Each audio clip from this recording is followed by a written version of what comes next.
Hello मेरे प्यारे बच्चों, आज मैं पुनः रमेश कुमार सुभागी देवी माध्यमिक विद्यालय इंटरमीडिएट कॉलेज इलाहाबाद महाराज। आज देखिए कक्षा 6 विषय समाज विज्ञान। ठीक, इकाई 2 में आज हम लोग अध्याय 2 यानी ग्लोब अंशांश और देशांतर। ठीक, हम लोग अंशांश और देशांतर रेखा के बारे में पढ़ेंगे।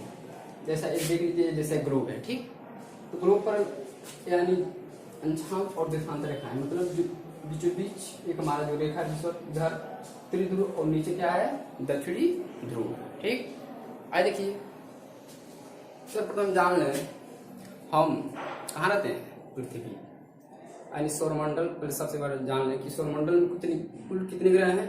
तो सौरमंडल में कुल 9 ग्रह हैं, जिनमें से एक ग्रह को वैज्ञानिकों ने क्या किया है, निकाल लिया है। अब कितने ग्रह बचे हैं, 8। उन 8 ग्रह में हमारा एक ग्रह क्या, पृथ्वी।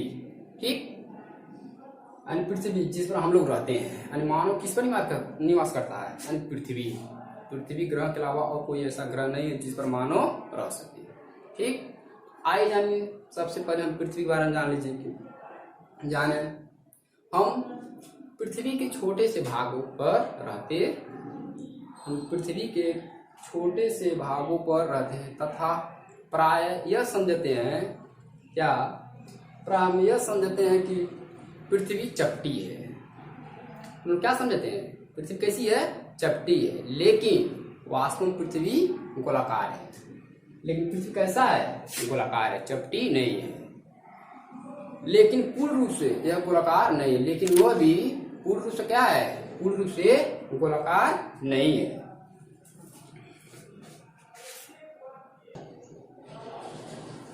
पृथ्वी पूर्ण रूप से क्या है, गोलाकार नहीं है, क्योंकि ध्रुवों पर कुछ चपटी है। ध्रुव कैसी है, कुछ चपटी है, तथा मध्य में थोड़ी उभरी हुई है। यानी मध्य में कैसा है, थोड़ा उभरा हुआ है। पृथ्वी वास्तव में नारंगी की तरह क्या है, गोल है। ठीक, वास्तव में पृथ्वी कैसी है, नारंगी की तरह गोल है। आइए समझाने ग्लोब।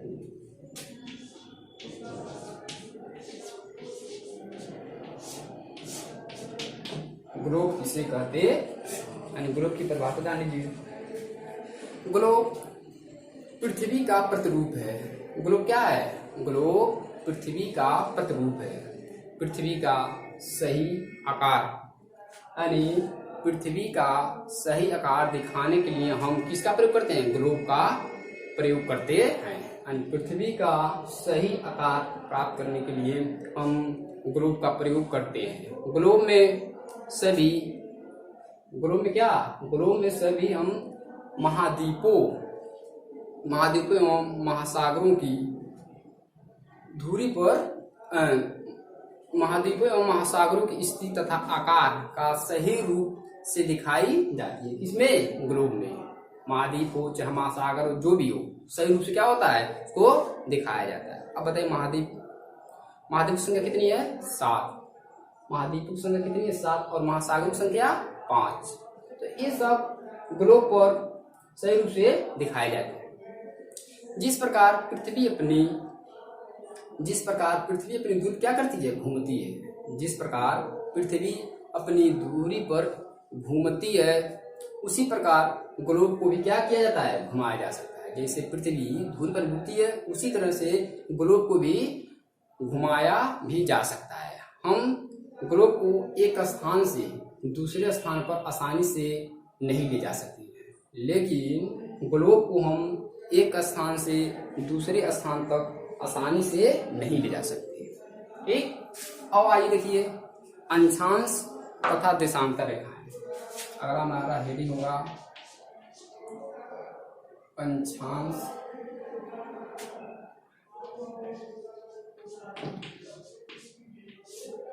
अगला हेडिंग क्या है, अंशांश तथा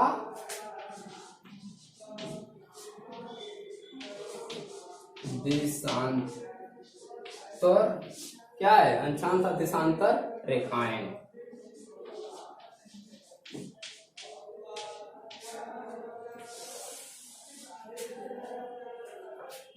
अंशांश एवं देशांतर रेखाएं। इसकी परिभाषा जानिए। अंशांश और देशांतर रेखाएं किसे कहते हैं? पृथ्वी पर किसी स्थान की सही स्थिति ज्ञात करने के लिए, पृथ्वी पर किसी स्थान की सही स्थिति ज्ञात करने के लिए ग्लोब या मानचित्र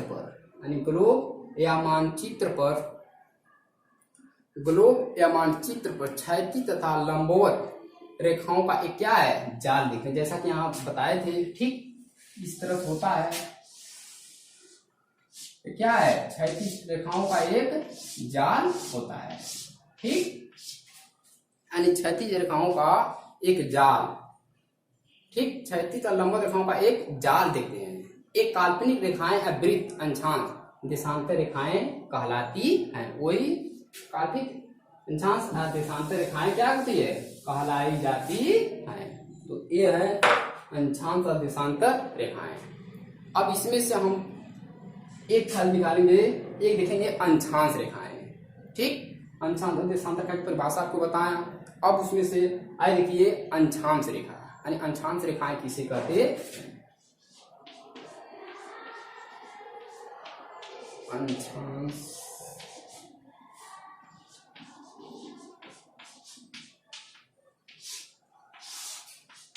अंशांश रेखाएं किसे कहते हैं? ये रेखाएं ग्लोब या मानचित्र पर पश्चिम से पूर्व, दिशाएं पर ये बताइए कि दिशाएं कितनी होती है? दिशाएं कितनी होती है? 4, ठीक, यानी पूर्व, पश्चिम, उत्तर, दक्षिण। तो इसमें अंशांश रेखाएं, ये रेखाएं ग्लोब या मानचित्र पर पश्चिम से पूर्व की ओर खींची जाती है। ग्लोब पर किधर खींचा जाता है? यानी ग्लोब पर पश्चिम से पूर्व, यानी हमारा पश्चिम यह हुआ, ठीक, तो पूर्व यह, यानी ग्लोब पर पश्चिम से पूर्व की ओर खींची जाती है। उसे हम भूमध्य रेखा भी कहते हैं। उसे क्या कहते हैं? भूमध्य रेखा भी कहते हैं। इसका अंशांश 0 डिग्री होता है। इसका अंशांश कितना होता है? इसका अंशांश 0 डिग्री होता है। यह रेखा पृथ्वी को 2 बराबर भागों में बांटती है, ठीक। यह रेखा पृथ्वी कितने भागों में बांटती है? यह रेखा पृथ्वी को 2 बराबर भागों में बांटती है, ठीक। अब अगला हमारा है, आइए देखिए महत्वपूर्ण अंशांश, यानी अगला हमारा है महत्वपूर्ण अंशांश।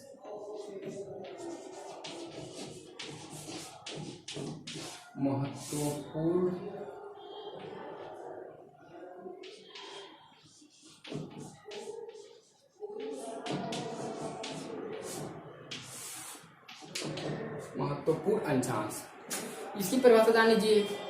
विषुवत वृत्त कितना? यानी विषुवत वृत्त 0 अंश, यानी विषुवत वृत्त 0 अंश उत्तरी ध्रुव, ठीक, जो ग्लोब बताए थे, यानी उत्तरी ध्रुव, यानी विषुवत वृत्त 0 अंश उत्तरी ध्रुव, यानी 90 से 30 अंश, तथा दक्षिणी ध्रुव यानी नीचे, ठीक, यानी दक्षिणी ध्रुव यानी 90 के अतिरिक्त, और इसके अतिरिक्त कितने हैं? 4 महत्वपूर्ण अंशांश समांतर रेखाएं और भी है। इसके अतिरिक्त, ठीक, 4 और महत्वपूर्ण समांतर रेखाएं और भी हैं।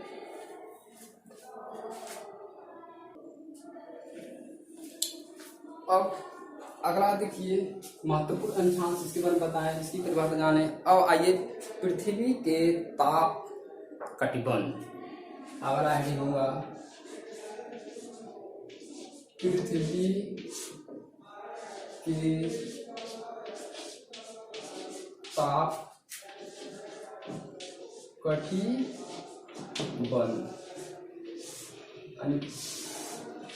पृथ्वी के ताप कटिबंध, इसकी परिभाषा जानिए। कर्क रेखा और मकर रेखा, रेखाएं तो कितनी है? 2, कर्क रेखा और मकर रेखा, यानी कर्क रेखा और मकर रेखा के बीच के सभी, यानी कर्क रेखा और मकर रेखा के बीच के सभी अंशांशों पर सूर्य वर्ष में एक बार ठीक, यानी कर्क रेखा और मकर रेखा के बीच में के सभी अंशांशों पर सूर्य वर्ष में एक बार ठीक दोपहर में ठीक सिर के ऊपर, आप देखते हैं कि दोपहर में ठीक सिर कहाँ होता है, हमारे सिर के ऊपर, यानी सिर के ऊपर होता है। इसलिए इस क्षेत्र में सबसे अधिक ऊष्मा प्राप्त होती है। उस समय हमको क्या होता है, सबसे अधिक गर्मी प्राप्त होती है। अतः कर्क रेखा और मकर रेखा के बीच स्थित, यानी कर्क रेखा और मकर रेखा के बीच स्थित भागों को क्या कहते हैं, उष्णकटिबंध कहते हैं।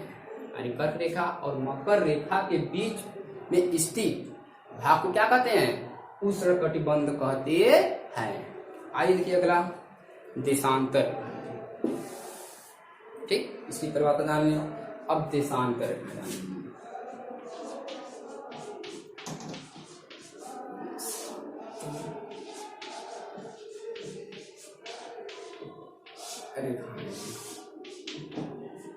इसकी परिभाषा जान लीजिए। एक काल्पनिक रेखाएं ग्लोब या मानचित्र, एक काल्पनिक रेखाएं ग्लोब या मानचित्र पर उत्तर से दक्षिण, यानी यह रेखा किधर से किधर, यानी उत्तर से दक्षिण, उत्तर से दक्षिण की ओर खींची जाती है। ठीक, उत्तर से दक्षिण की ओर खींची जाती है। पृथ्वी के मध्य में उत्तर से दक्षिण की ओर खींची गई रेखा को क्या कहते हैं, उत्तर से दक्षिण की ओर खींची गई रेखा को प्रधान मध्यमान रेखा या शून्य अंश देशांतर कहते हैं। ठीक, तो इसकी परिभाषा आप लोग जाने। अब अगला हमारा होगा देशांतर और समय। अगला हमारा हेडिंग है देशांतर और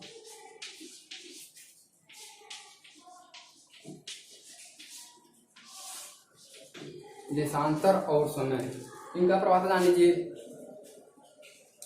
समय ज्ञात करने का, समय जानते ही हैं हम लोग ने सबसे महत्वपूर्ण है हर व्यक्ति के लिए है, तो वही जान लीजिए। देशांतर को इस परिभाषा जान लीजिए। समय ज्ञात करने का सबसे अच्छा तरीका है, समय ज्ञात करने का सबसे अच्छा तरीका सूर्य के द्वारा बनने वाली परछाई है। ठीक, समय ज्ञात करने का सबसे अच्छा तरीका सूर्य के द्वारा बनने वाली क्या है, परछाई। सूर्य की परछाई दोपहर में सबसे छोटी होती है। हम देखते हैं कि जो सूर्य का प्रकाश होता है, ठीक, परछाई वह दोपहर के समय में क्या होता है, सबसे छोटा होता है। ठीक, यानी दोपहर में सबसे छोटी तथा सूर्योदय एवं सूर्यास्त के समय सबसे लंबी होती है। और सूर्योदय और सूर्यास्त में क्या होता है, सबसे लंबी होती है। ठीक, तो इस तरह आप समय जाने। ठीक, अब हम अगला हमारा हेडिंग है मानक समय। ठीक, मानक समय मतलब हर देश की क्या समय, वही मानक हमारा समय क्या है।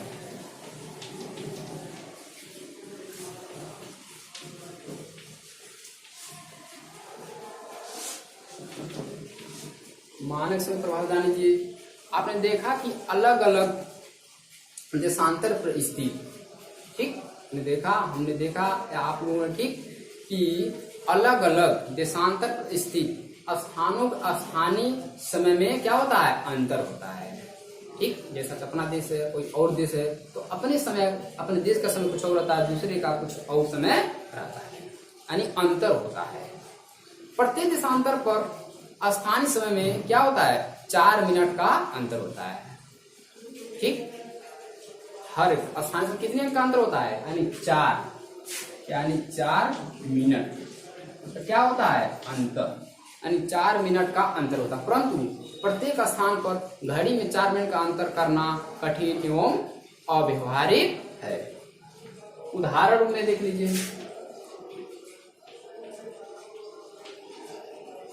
यानी मानक समय में उदाहरण में देखिए, भारत की मानक समय, यानी भारत की जो मानक समय मध्याह्न रेखा कितनी है, 82/1/2, यानी 82/1/2, यानी भारत का जो मानक समय कितना है, 82/1/2 पूर्वी देशांतर।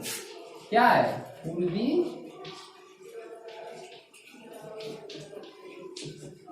पूर्वी देशांतर रेखा। तथा भारत एवं ग्रीनविच के मानक समय में कितने का अंतर है? 5.5 घंटे का अंतर होता है। यानी भारत और ग्रीनविच का समय में कितने का अंतर होता है? यानी 5.5, यानी 5 से 1/2, ठीक, घंटे का क्या होता है? अंतर होता है। इस तरह से मेरे प्यारे बच्चों, आज मैं जो अंशांश देशांतर का जो चैप्टर है अध्याय 2 का, ठीक, उसको मैं पढ़ाऊंगा। जो शेष भाग है उसको कल पढ़ाऊंगा। तब तक के लिए धन्यवाद।